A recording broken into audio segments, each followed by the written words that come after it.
Good morning, Thomas MacLaren School. Welcome to the second week of the hybrid model and distance learning. Last week was pretty extraordinary and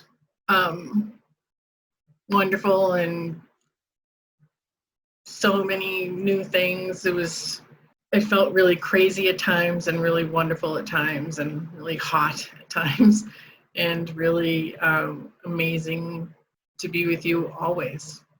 And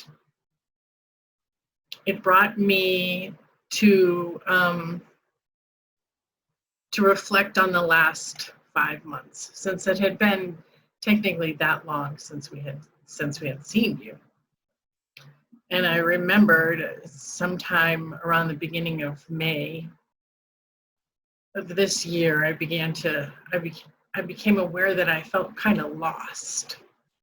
School had been closed for a month and a half. My only child had moved out, and there was this pandemic occurring in our world. When I graduated from college, I knew I wanted to teach high school and middle school art. I had many incredible teachers during my time in school. They inspired curiosity, wonder, and truth. Because I'm a printmaker, it's all about line, tone, and, wait for it, drawing what you see, not what you think you see. Very good, well done.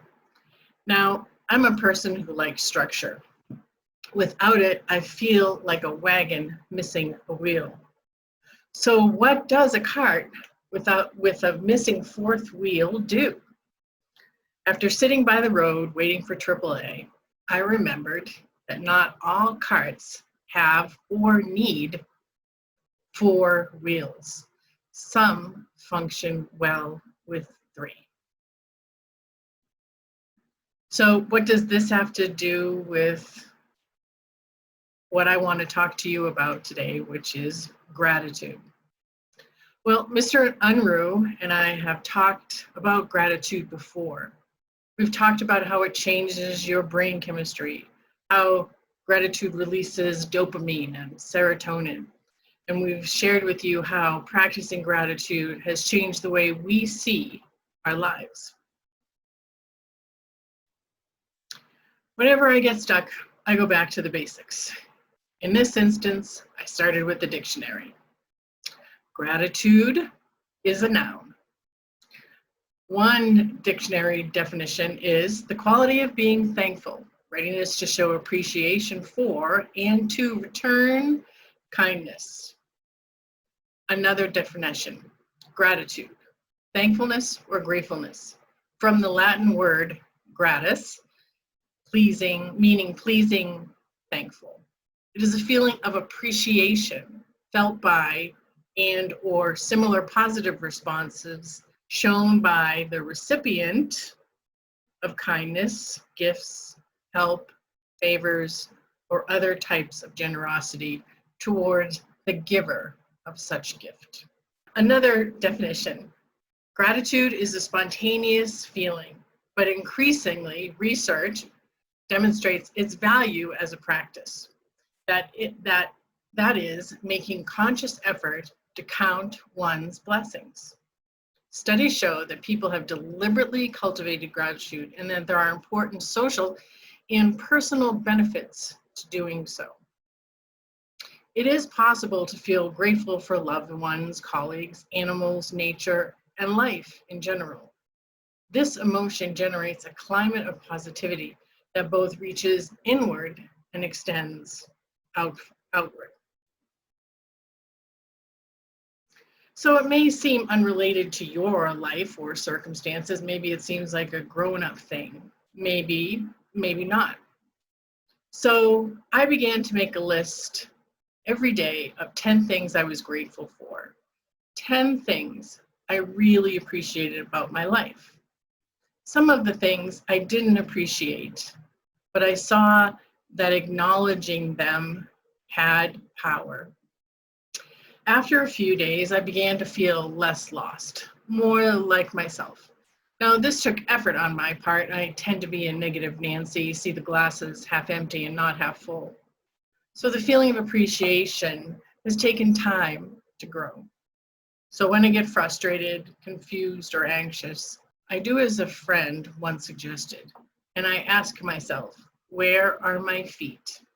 I look down and appreciation is restored because I can see my feet. I know where I am. Appreciation is something I can feel today, like excitement for seeing you again, for showing you all the things I love about art. It fills my heart and mind. Now, fear, anxiety, and sometimes sadness still exist, but over time, I find that gratitude helps me to obtain a balance in these feelings, with these feelings. So that being said, I'm still confused about who's in my art history classes and when. And I know that this confusion is only a part of my day. And when I see that as the truth, I become grateful and appreciative. The fullness of my heart is recognized again. So we're going to do a little exercise.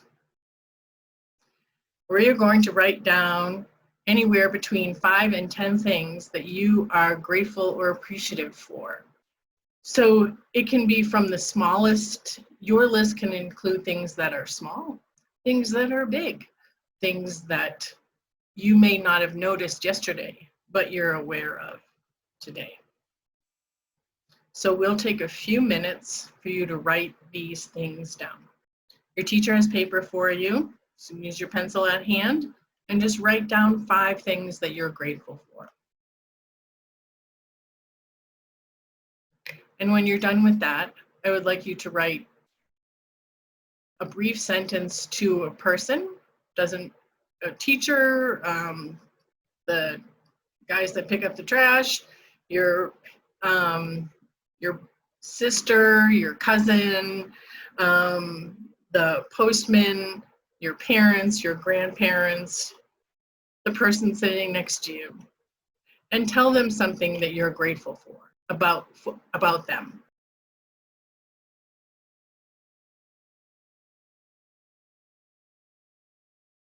So once you've finished your list, take a few minutes to read it. And then if you want to, give your appreciation note to the person for whom you wrote it. If you want to, you don't have to. So I would encourage you for the next week or two to write down things you're grateful for every day.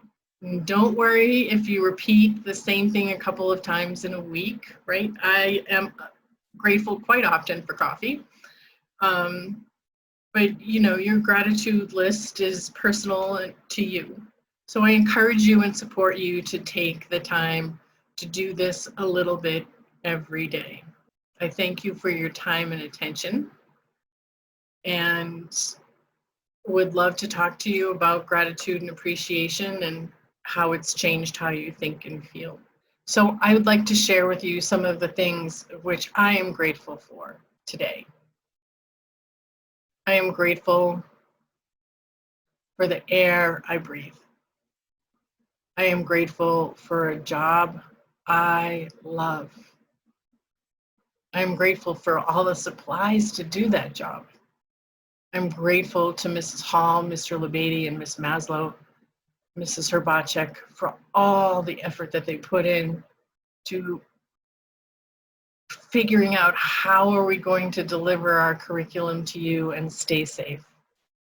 To Mr. Coleman and his facilities team for all the work they do in the building, for keeping it clean, for keeping us healthy, for keeping us safe. To all the administrative staff, Mrs. Sellers, Mr. Stokes, Mrs. Coleman, Mrs. Triplett, Ms. Horrigan, everyone who keeps this cart going. To you, I am deeply grateful. I have a friend who always says to me, have a good day, unless you have other plans, which really bugs me. but she's right. So have a good day, unless you have other plans. Be well, MacLaren, and know that you are loved. Thank you.